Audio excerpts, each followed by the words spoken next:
And do you want to know what just happened there? Okay, so here we are again with David Merner. Thank you again for joining us. I appreciate that so much. So we do have some questions from our membership here. My very first question does come from Neil, and he asks, we have a lot of resources here and a parallel batch of very dangerous effects due to those resources. Mining means jobs, and it also means the mess that mining leaves. Trees means jobs, but the way we have to harvest them leaves low-grade trees in the place what was here for centuries. The world's biggest and second biggest lakes is a receiver of tons and tons and tons of poison and other bad things. How will you develop a truly new way to fight this? Great question, Neil. Thank you very much for the question. And I think a key thing, and we've learned this also in Alberta, we've learned this in Grassy Narrows, we've learned it all across the country, is that we need to make sure that the polluters are paying the cost of the pollution. The people who are mining and logging and so on are responsible for remediation, and that they pay the full cost. Too often what's happening is it's the taxpayers who are paying all those costs.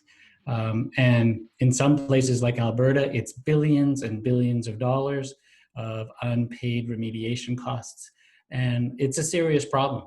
And there are some jurisdictions in the United States. I always love to look for the best places. Where have they solved this problem?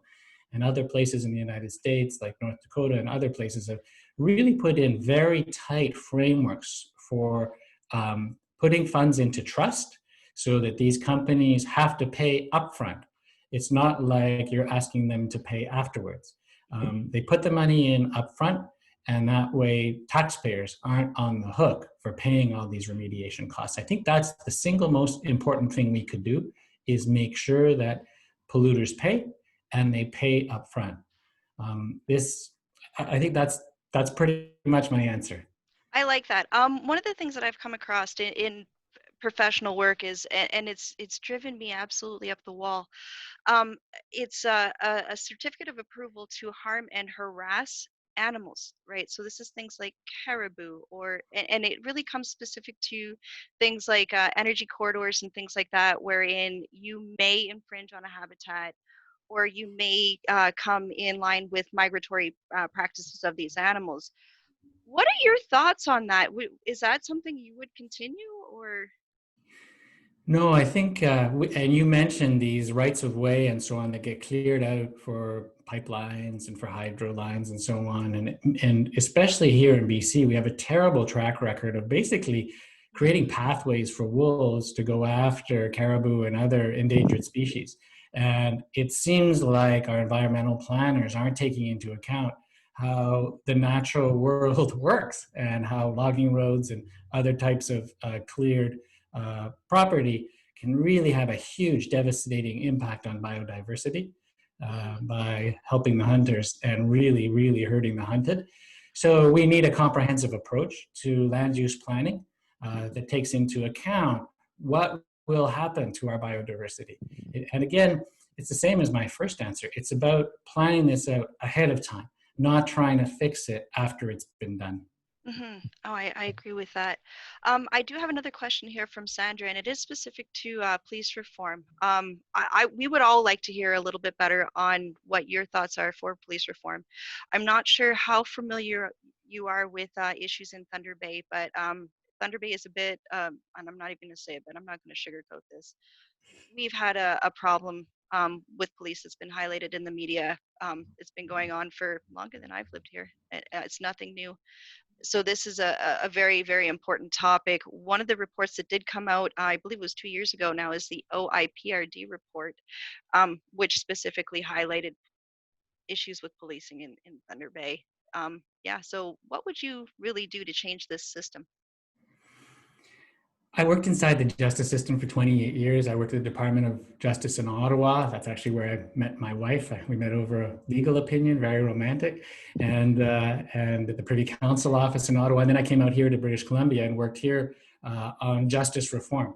And one of the areas I worked in was working quite a bit with the police I just actually posted a post on Facebook yesterday on the assertive community treatment teams. We have a really great system here where we bring police together with social workers and other experts to work with people with mental health issues.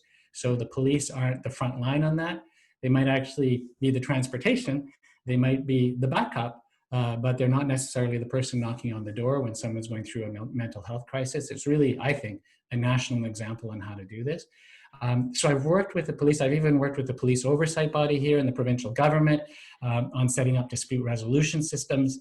And it's critical to get it right. And I read the report you referred to in preparation for this conversation because they had a whole set of recommendations. And we touched on this in the earlier conversation in the introduction where we get all these great reports, but then the recommendations sort of sit on the shelf. And that's a real problem. And that report was very hard hitting. It spoke about institutional racism in the Thunder Bay Police. And as you said, it got a lot of media attention. I've worked with a lot of police officers, and I know that it's very unfair to say that all police officers are racist. That's not right. And that's not really what is meant when we talk about institutional racism or systemic racism in the police. What is meant is that the systems, the culture, the practices, the policies, even things like the promotion systems tend to discriminate against certain racial groups. And it's true across Canada, especially for Indigenous people and for Black people. And we need to take action in a really systematic way. Let's not do more reports, though. We know what needs to happen. The Missing and Murdered Indigenous Women and Girls report, the National Inquiry report, was excellent. It had a lot of recommendations on what needs to happen with the police. And it's really time for action now, not for talk, not for more reports. We need to take action on things like hiring practices, promotion practices. Training is always comes up in the report. It came up in the report you mentioned, Amanda. Training is critical, and also training throughout a person's career so people stay current. I think it takes a systemic solution to address a systemic problem. So there's not one thing that needs to be done. There's about 100. These reports are very comprehensive, and let's just put in place the action plan. Let's monitor the plan and make sure that it's not just the police who are taking action, but the people who oversee the police are also monitoring action, and we take a really comprehensive approach. The police are just one part of a larger justice system that has deep problems with racism and marginalized people.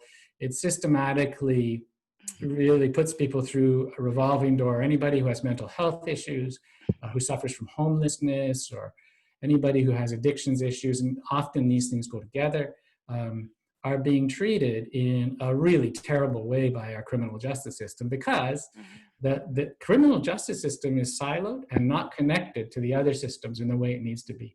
Yes. And so I started this conversation with a success story, the assertive community treatment folks here, the police working with the social workers, working with the mental health experts, all together.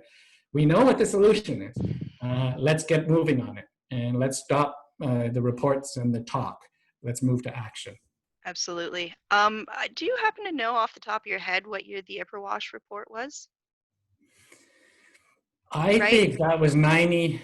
Was it 96 or 97? It was a while ago. I want to say 98, but my point Maybe, is, yeah. right, I read that report. I read it very in depth, and on page 32 of that report, it says in there clearly, should this system continue the way it is, we are going to see more uprisings like we saw at Ipperwash between Indigenous and non-Indigenous communities alike. So this is now more than 20 years later, and nothing's really changed, and they've got all sorts of reports to death. Yeah. One of the things that I did notice, though, is I kind of poked around and learned a little bit more about your career in preparation for this. And I want to know, like, one of the things that you really did seem to accomplish more than anything is you really put a shift in BC from a formal adversarial system to one that's more informal and collaborative. Yeah. How do you do that? It was a big challenge, and one of the most exciting challenges of my professional life. And it's like I said earlier, changing systems is really tricky because there are multiple moving parts. It's kind of like a Rubik's Cube, right? And you have to move everything in the right way. And if you don't move them in the right way, things can get blocked. And you often see that. I think that's one of the reasons we have all these great recommendations, but we actually don't have the action to follow on the recommendations. A key thing is leadership. It really starts with the right leadership. And one of the things is I had a team around me that could do a ton of things. It was really hugely talented, but it lacked the leadership to actually make it happen. And once we figured out together, we need somebody who can go around our own hierarchy, our own bureaucracy, and figure out how to get outside it and get allies outside to work with us. And once we figured out money's key, and we need to be able to figure out where in the bureaucracy the money is that we can go get, which isn't controlled, frankly, by our bosses, we started cracking the code on deep transformational change. A key thing was when we started bringing in people who thought in different ways, from the lawyers and the mediators and the litigators who dominate the system. Like the judges and lawyers, perfectly happy to keep the system going the same way it is. They're, employed, they're happy, but we knew we had to figure out how to really focus on serving British Columbians, serving the users. It's not about serving the judges and lawyers and senior bureaucrats who control the decisions and who control reform. So anyway, we figured this all out. We went outside, we talked to some of our potential allies outside. We went to the ministry responsible for technology and we said, you have a pot of money, you should give it to us, at least $10 million of it, and we can figure out how to transform the justice system. And they said, you guys never transform. Why would we ever give you money? Says, we've cracked the code. We're going to go around, we're going to get our minister to come down on our senior bureaucrats and senior judges. And if you give us the money, we're going to build it from the ground up. And together, we're going to transform the civil justice system in BC. Long story short, they gave us the money, we convinced them, we went around the obstacles and sometimes through them, which wasn't very pleasant, but had to be done. And then we created several different things. One of them was the Civil Resolution Tribunal. Anybody can Google that. We basically completely replaced our small claims court with an online service, much faster, no paper, no filing, environmentally way better, never have to drive to a courthouse. Go through your smartphone or your computer on your desk, and you have access to justice, a total transformation. We looked around the world at the best places. I keep coming back to this point. It's really great. Look at where the best places are. Quebec says in its small claims court, no lawyers, which is pretty shocking. And so we said, that's the best practice. We don't need lawyers if the process is really simple. The lawyers on this call may not appreciate this. You can bring in a lawyer if you get permission from the tribunal. And so we had a whole bunch of transformative ideas from Australia, the United Kingdom. Anyway, long story short, we built this thing. People are flying in from all over the world, Singapore, UK, all over the States, Australia. They're coming to see, how did you crack the code on justice transformation? And you know what? We need the same kind of leadership inside the Green Party. We need a Green Party that understands that its culture needs to change, that we need to campaign between elections, that we need to become much more diverse. We need to represent the full diversity of Canada in our volunteers, in our candidates, in our leadership team. I'm a real fan of co-leadership, two leaders sharing responsibility and increasing diversity in our leadership team that way. I'm very keen on diversity in our shadow cabinet and our federal council. These are goals that will take time to implement, but if you have the right vision, and especially if you have the right leader, you can pretty much transform really entrenched systems. It's just a question of having somebody who knows how to do it and who has the skills and experience that are required to do that kind of change. Now, what are your thoughts on the commonly touted mantra, government needs to operate like a business does in the context of COVID-19? Well, Neil's question earlier was a really good point about how businesses sometimes operate and leave the mess behind for taxpayers, right? And government cannot operate and should not operate like a business at all. But having said that, it's true that we partnered to get this job done. We had to partner with some really entrepreneurial folks in the private sector. And I love working with folks who are imaginative, who want to work in the public interest, not in their self-interest. And there are tons of people in the private sector who are really driven that way. I mean, Bruce Hire is an example. He's built this fantastic business in Northern Ontario, hired lots of people. And so I have nothing against small business in Canada. In fact, I think the Green Party should be selling itself and has in the past sold itself as the party of small business. We cut red tape. We're going to simplify the tax system. We're going to make it easy to hire people. I really believe the Green Party should be selling itself as the party of small business. And we used to do that. Let's go back to that. But government has a whole bunch of different pressures on it. And one is to work in the broad public interest, work in everybody's interest. So it's not about making profit. And this ties into our early conversation about long-term care homes. If you're driven by a profit motive and you're driving down your costs to the bone, then too often service really suffers and people die.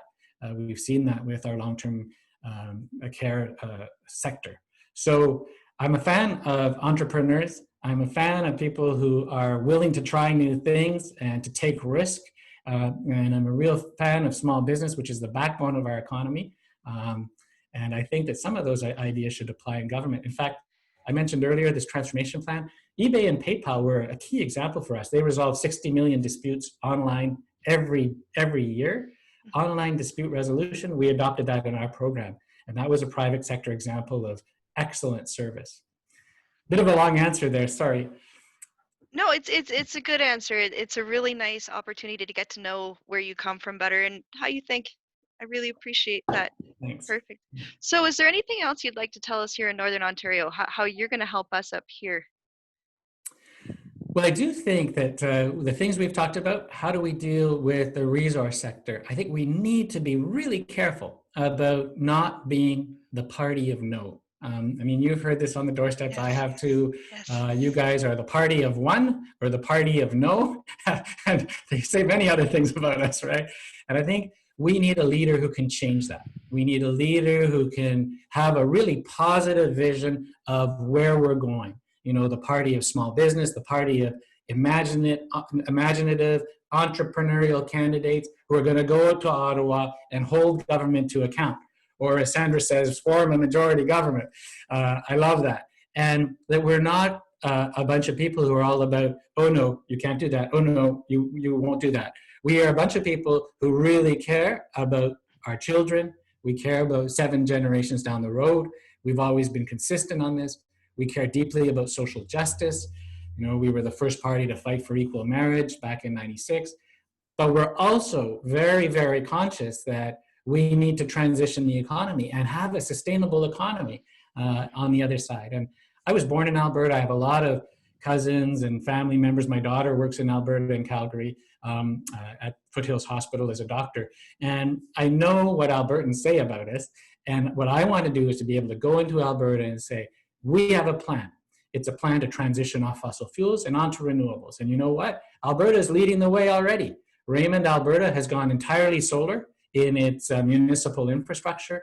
Hinton, Alberta is leading the way on geothermal energy. They're figuring out how to transform orphan oil wells into producers of geothermal power.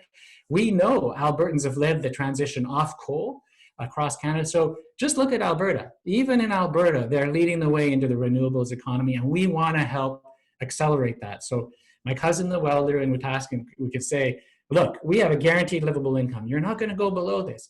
And we're going to help with the transition. We have a free tuition plan, which will help you go to Northern Alberta Institute of Technology and apply. He's a fantastic welder. Apply his skills in solar and geothermal and the emerging energy sector in Canada.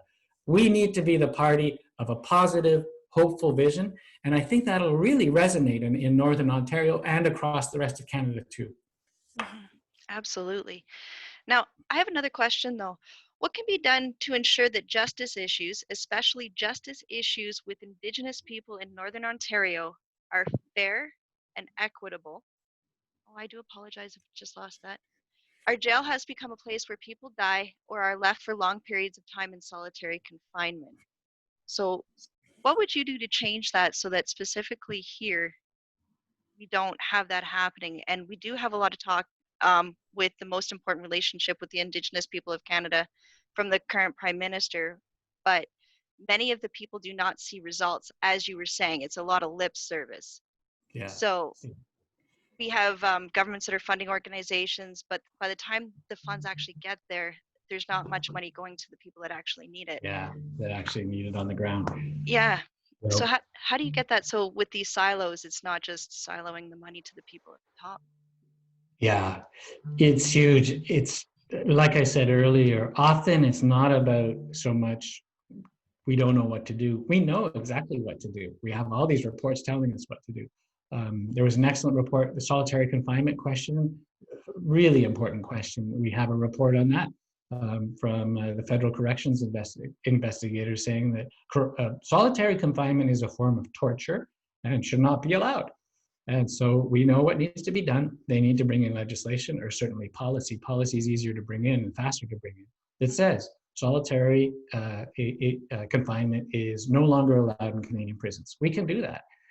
There are ways of handling people that are much more sophisticated than locking them up and allowing them to come out 1 hour out of 24. It's outrageous.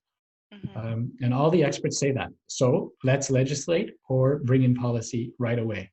It can be done with the right leadership.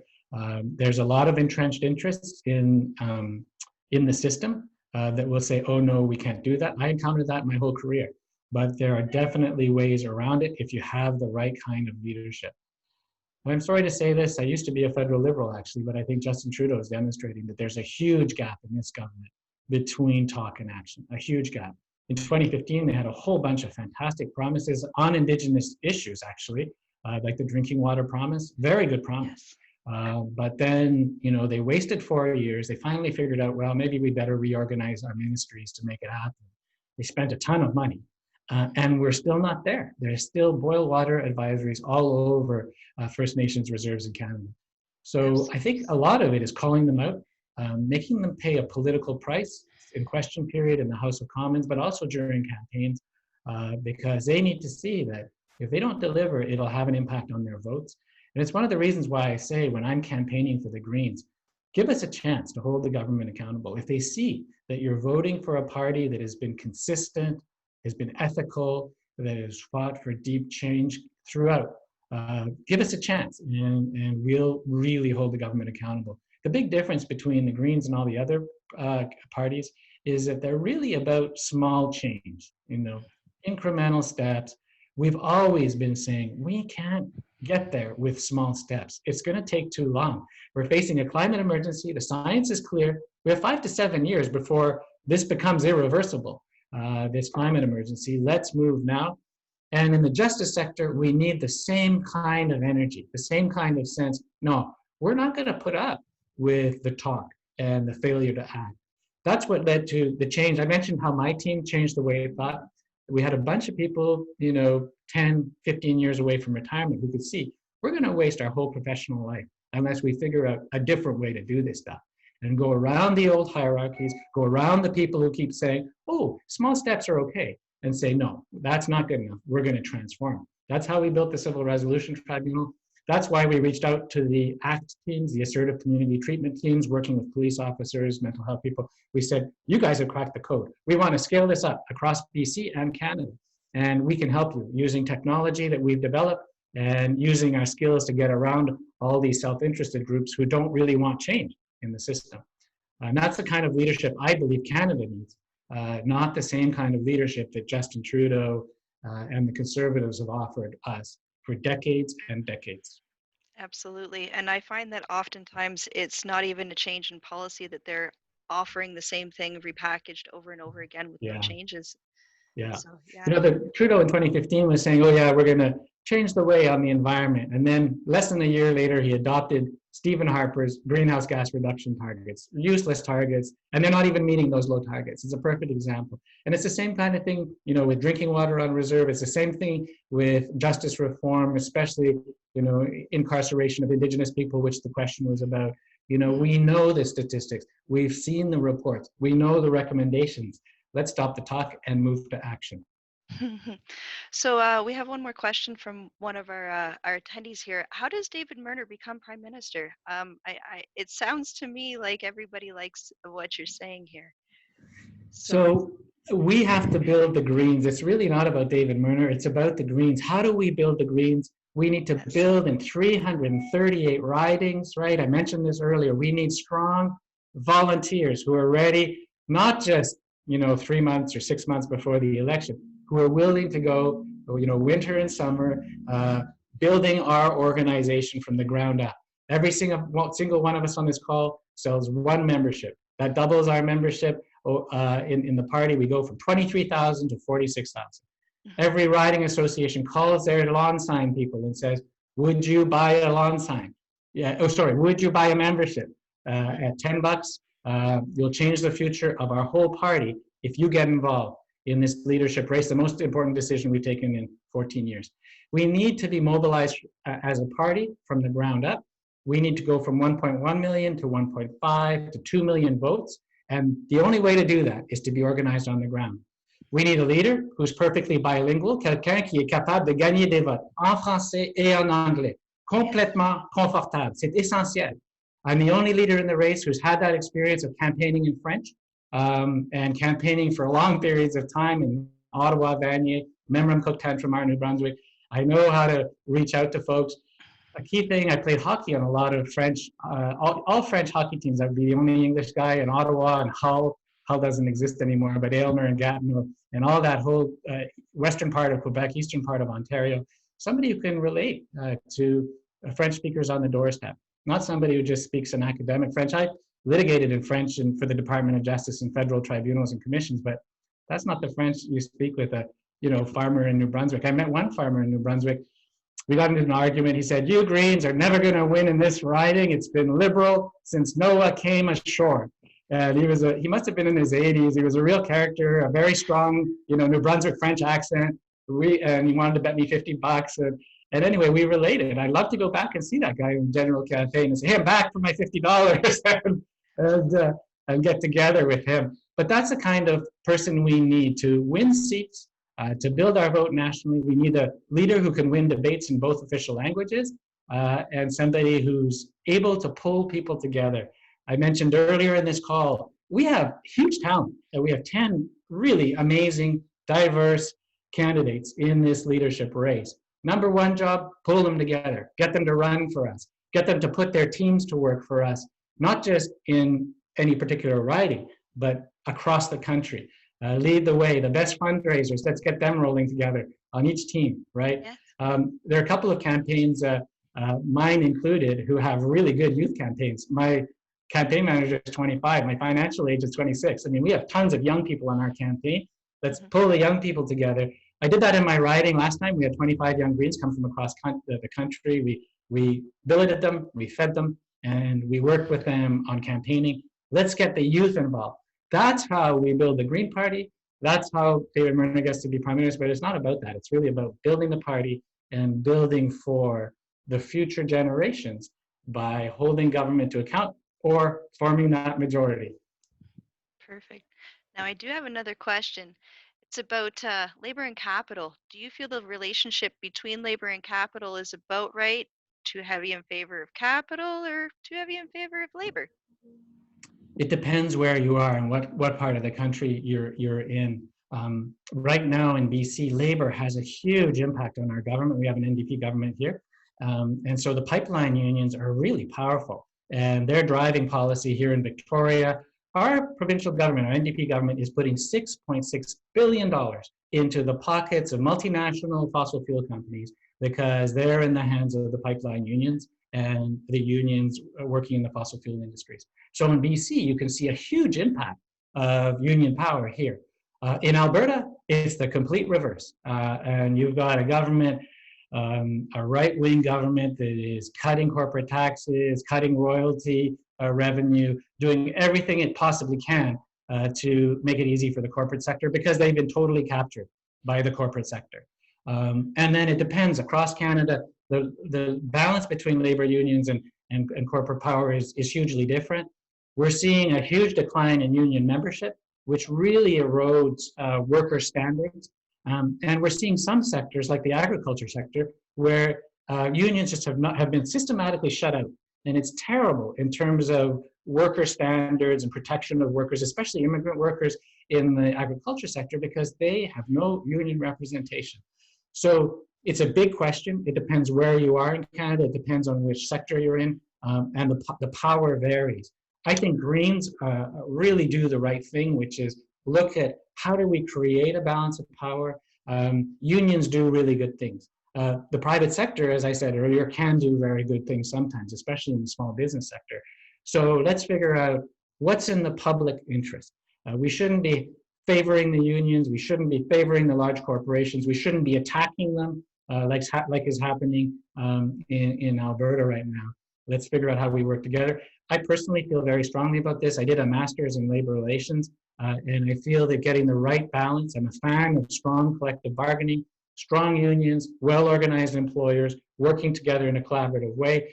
One of the last things I did in the federal government before coming out to BC was setting up what was called the informal conflict management system, which was to get unions and the lawyers, frankly, on both sides, out of the tribunals and out of the courts fighting each other and working together through mediation and early resolution.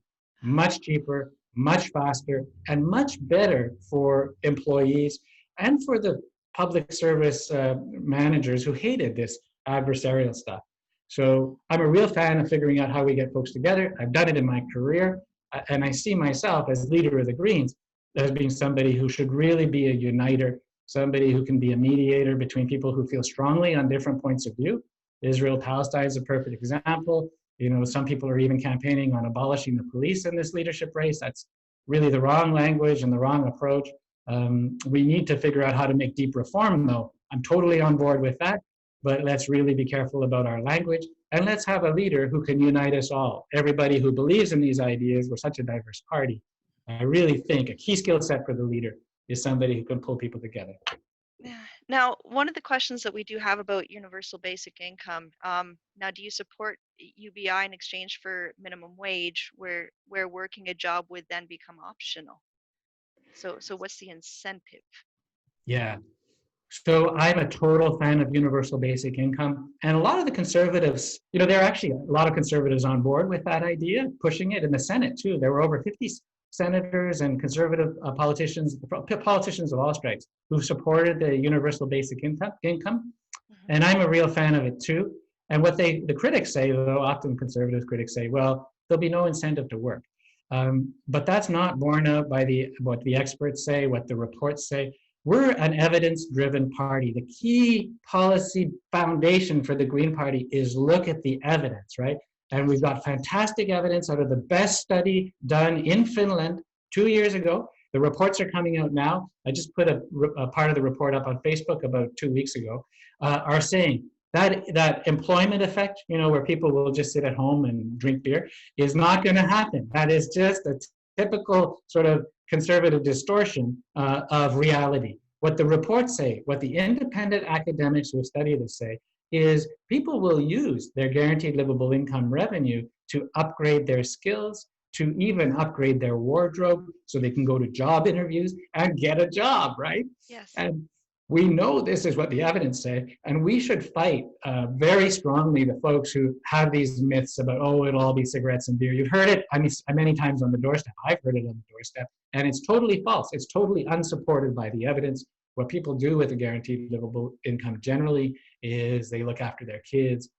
They put money into the economy because they're generally not well off, and that money flows straight back in to food and rent and clothing and upgrading their skills so they can actually get a job. My feeling is, I don't know, I should actually base this on data, but my impression is so many Canadians would rather work than sit at home. So many Canadians would rather be productive than sit at home. I think we see the proof of that, some of the proof of that in the COVID-19 response. People really miss being able to go and work. And they feel like, oh, this is like being in jail when, you know, they're stuck at home. So let's build on that Canadian spirit of hard work and entrepreneurialism. I think that's the vast majority of our population in Canada. Perfect. Now, Elizabeth May recently said oil is dead. Do you agree with this messaging? No, I don't agree. I think it was a mistake that she said it. I understand why she said it. By the way, I also think it's true. And that's one of the great things about Elizabeth is she tells the truth, right? And it's one of the reasons she's always voted so high in terms of ethics and honesty and so on, is because people really get the feeling that she tells the truth. And I actually think that the oil industry, the fossil fuel industry, is in serious trouble. People are disinvesting, you know, Total, the Koch brothers, the Norwegian sovereign investment funds, they're all getting out of the fossil fuel industry in Alberta. That's just the fact. But the reason I wouldn't say it, the reason I think it's a mistake, is because then folks in Alberta and across the country will be reinforced in their views. They'll say, the Green Party is the party of no. We've had that conversation before. They'll say, these guys are always negative about how I earn my living, right? And Mhm. that's not going to get us to where we need to go. If we want to go from 1.1 million votes to 2 million to 3 million votes, if we want to form a majority of government or even form the balance of power, we need to be credible with all Canadians. And we can't be, judging their industries in this with this kind of language. I think it's fair to say, look, the oil industry is in serious trouble. The economists are saying it's not coming back. And we have a plan on how to go forward. We have a renewable energy plan. We have a seriously costed plan. It's gone out through the parliamentary budget officer. The revenues are costed. The promises we are making are costed. We know how to move our economy off fossil fuels and onto renewables. It's got to be a much more positive message. It's got to be a message of hope. That's how we're going to break through. If we continue with this negative oil is dead message, even if it's true, we're going to just continue to be a party that wins 3 seats as opposed to a party that wins 20 or 60 or 180.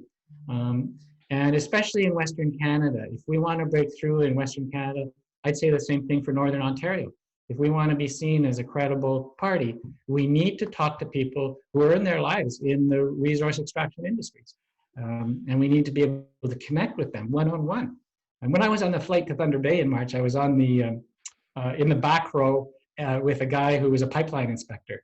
And I had this baseball cap, which is in this cupboard, from the Saskatchewan Greens. And he said to me, so are you with the Greens? And he was wearing his baseball cap too. And it had the logo for his oil company on it. And I said, yes. And I bet you feel that I'm not a supporter of the fossil fuel industry. We had a good laugh, actually. And we ended up talking about, and he was saying similar things to us. We need strong pipeline inspections. We have to address these leaks. And he had a lot of environmental values. It's one of the reasons he went into that business, right? Mhm. So we need to find ways of connecting with people who may not be with us in everything, but let's not use language that alienates people and makes them feel like, nah, that's the party of no, we're not going to talk to them. And Absolutely. we'll never vote for them. Absolutely. Yeah. 100%. Now, we are coming up to 8 o'clock here, so I am going to wrap this up. And we do have one more very, very critical question. It might even be the most important question of the evening. Now, one of the things that we all believe is very important with leadership is balance. Um, for those of us that have done any research on you, we also know that you used to play hockey 3 times a week, and that was before COVID. So, what are you doing in this COVID world to find balance in hockey in your life? That's a really great question. It's such an important question for all of us in politics, all of us who love campaigning. It's critical to keep balanced. And I don't know if you've noticed, I got some rims under my eyes now. We've been doing 2 or 3 Zoom calls a day. And I'm on the phone like, 10 or 12 hours a day talking to Greens. By the way, anybody who wants to call me, you're welcome to, even though I do have these rims under my eyes.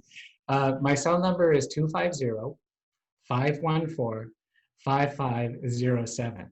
And I'm a total believer in accessible candidates, leadership candidates. So you call me directly. And if I don't answer, it's because somebody else is already on the phone. And since I've been sitting here, you might have heard some buzzing in the background. I've had 4 calls since I've been on this Zoom call. So that's 4 people I have to respond to, but I will. If you didn't get the number, it's on my website, davidmerner.com. It is exhausting, and you do have to stay balanced. And so it's especially tough right now. I have a daughter who is in Finland on the Rotary Exchange, and she just came back 10 days ago. So we're in quarantine. We don't even get out of our yard. So getting exercise is a key thing on staying balanced. And without hockey, what I've been doing, my wife has these great online videos, exercise videos, stretching, exercise. So we roll up the carpet in our living room. We push the chairs back to the side, and my wife and I are doing exercises in the mornings with the video. All this stuff, the stretching stuff, really good. So and there's all sorts of free stuff on YouTube, right? So I really encourage folks to keep a balance. Get on YouTube, do the stretching and the exercises. We're trying to convince our daughter to join us. She thinks it looks a bit strange right now, and it does. But balance is key, and I really do appreciate that question. The other thing is sleep. It's so important. I have this bad habit, which drives my wife nuts, of waking up very early, like 4 or 5 in the morning, and then jumping on my emails, and and because of the 3 hour time difference, I can start calling east as well. So Yes, make sure you get the sleep and the exercise, even though it is hard in COVID-19 times. Thanks for that great question. absolutely. So, is there anything else you'd like to share with us? Yeah, I've said it already, but I'd love to say it again that this is a critical time for our party and for our country and also for the planet. We need leadership. We're seeing with the demonstrations around the world that racism is critical. We have to address it. We heard it with these questions earlier today about racism in Thunder Bay and the treatment of Indigenous people by the police. And I really believe that we need a leader who understands how to work with deep system change, not just small steps, not talk, but action. And my career has been around that. I really know the difference between talk and action. And I think we need a leader in the Green Party. In fact, I know we need a leader in the Green Party who really understands deep change. One of the things I didn't mention is I worked for years in human rights law. I was involved in setting up the Human Rights Commission of British Columbia, which was just set up last year. I've been involved in legislation and litigation for human rights. I went into law because I felt that deep injustices had been done to Indigenous people across Canada. My first job in law was on a reserve in Alberta, working for a lawyer named Willie Littlechild, the reserve with the highest suicide rate in Canada. So I get it. And I get the need for deep transformational change. And it's a personal issue for me. Yes. As you can hear, it chokes me up. But we also need a leader who can transform the Green Party. We need a leader who understands how the Green Party works. No other leader crossed the country has crossed the country yet. I'm going to do it a second time. I made it to Montreal in March. I stopped in Thunder Bay, one of the best stops, certainly the most Indigenous people of all the stops. I still have the blue feather behind me. Thank you for that.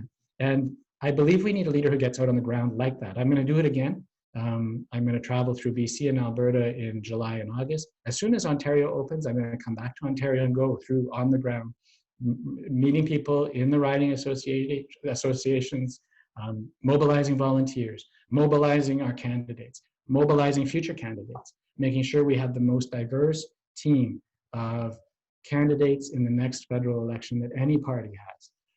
And making sure that the other 10 candidates in this leadership race pull together and work together as a team. Those will be my priorities. I want to build a movement of movements. So we bring together not just the environmental movement, the Friday Climate Strikers and Extinction Rebellion and all our normal allies, but let's reach out. Let's reach out to Wet'suwet'en Strong and Black Lives Matter and pull together all these movement activists and say it's critical for us to move from protests to power. We have to figure out how to knock on doors, how to win votes, how to use a positive, hopeful language that connects with people. The language of protest is fun, but it also drives people away. So let's figure out how do we shift our messages? How do we talk in a way that people in Northern Ontario and Alberta and in BC will actually relate to? So that's the kind of leadership I offer. It's not your typical leadership. I'm quite different from the other candidates in this race. I really believe in fiscal responsibility. We need a plan that's serious to balance our budget over time. It might be 10 years, but we need to be serious about not wasting taxpayer money. And so a lot of these values, I think, resonate with Northern Ontarians, people in Thunder Bay, and people across the country. And that's how we're going to go from 1.1 million votes to 2 to 3 million votes. That's how we're going to go from 3 seats to 12 to 20 to forming a majority. We need that kind of leadership. That's the kind of leadership I offer, and I'm the only one in the race offering that kind of leadership. Perfect. Thank you very much, Amanda, for your time. I really appreciate it. And I'm looking forward to seeing you guys in Thunder Bay, I hope, in August or September. Perfect. We can't wait to have you back. Thank you so much for joining us tonight. Awesome. Have Thank a you. good night. Thank you. Good night, everyone. Good night, Amanda.